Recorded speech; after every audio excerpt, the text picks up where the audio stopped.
जब दुबई में चल रही थी आईपीएल 2024 के लिए मिनी ऑक्शन की तैयारी, तभी मोहम्मद शमी को लेकर आई एक ऐसी खबर। गुजरात टाइटंस के मालिक ने पकड़ लिया अपना सिर, शुभमन गिल के भी उड़े होश।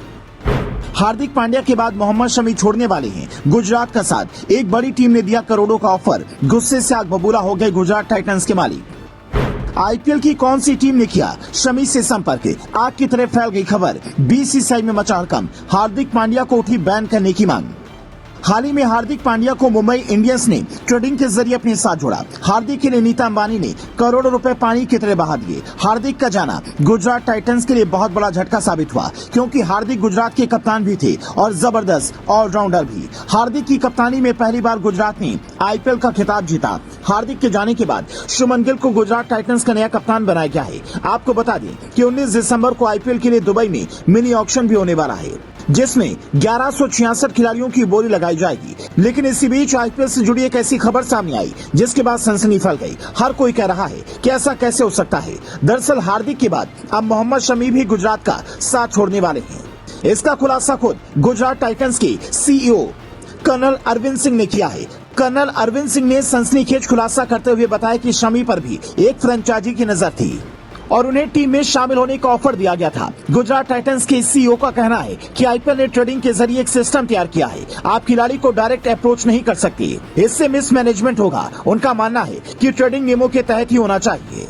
साथ ही वो कहते हैं कि अगर सही तरीके से उस टीम ने हमें अप्रोच किया होता तो हम इस तरीके से बात करते और अपनी इच्छा जताते, लेकिन सही माध्यमों का इस्तेमाल नहीं किया गया और डायरेक्ट उस टीम में शमी से संपर्क किया गया। इस पूरे मामले के बाद कर्नल अरविंद सिंह गुस्से में हैं। उन्होंने बात में हार्दिक पांड्या को भी बैन करने की मांग उठाई है। गुजरात टाइटंस के सीईओ ने साफ तौर पर कहा कि जिस तरह से हार्दिक मुंबई इंडियंस में गए वो तरीका सही नहीं था।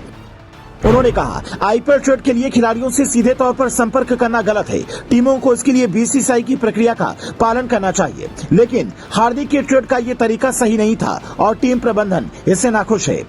आईपीएल ट्रेडिंग को लेकर बीसीसीआई के जो नियम है वो साफ हैं। साल 2010 में Ravindra Jadeja IPL franchise Rajasthan Royals का हिस्सा थी। उन्होंने ट्रेडिंग की प्रक्रिया के दौरान मुंबई से बातचीत शुरू कर दी थी, पर राजस्थान ने उनके कॉन्ट्रैक्ट को आगे बढ़ाते हुए रिटेन किया था, जबकि जडेजा ने आगे बढ़ने की इच्छा जताई थी। इसके बाद आईपीएल की तत्कालीन मैनेजमेंट कमेटी ने जडेजा के खिलाफ एक्शन लिया और उनके ऊपर 1 साल का बैन लगा दिया गया था। हार्दिक पांड्या के केस में भी अब ऐसा ही हुआ है। हार्दिक का नाम गुजरात टाइटंस की रिटेशन लिस्ट में था, लेकिन कुछ ही घंटों के अंदर वो मुंबई इंडियंस में शामिल हो गए। सोशल मीडिया पर कुछ लोगों ने हार्दिक को बैन करने पर रिएक्शन दिए हैं। वहीं केकेआर के पूर्व डायरेक्टर जॉय भट्टाचार्य ने भी ये मुद्दा उठाया था।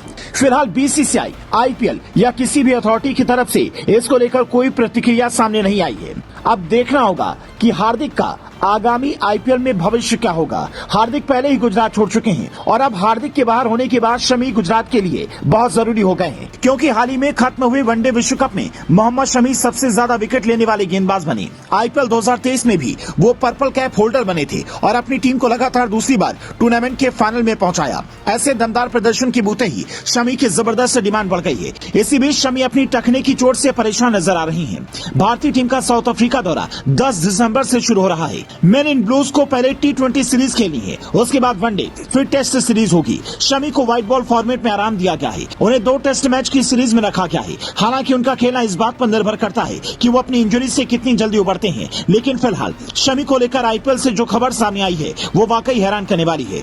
और अगर शमी ने गुजरात का साथ छोड़ दिया तो गुजरात के लिए ये बहुत बड़ा झटका होगा। दोस्तों, इस खबर को देखकर आपकी क्या राय है? कमेंट बॉक्स में हमें जरूर बताएं और इस वीडियो को ज्यादा से ज्यादा शेयर करें।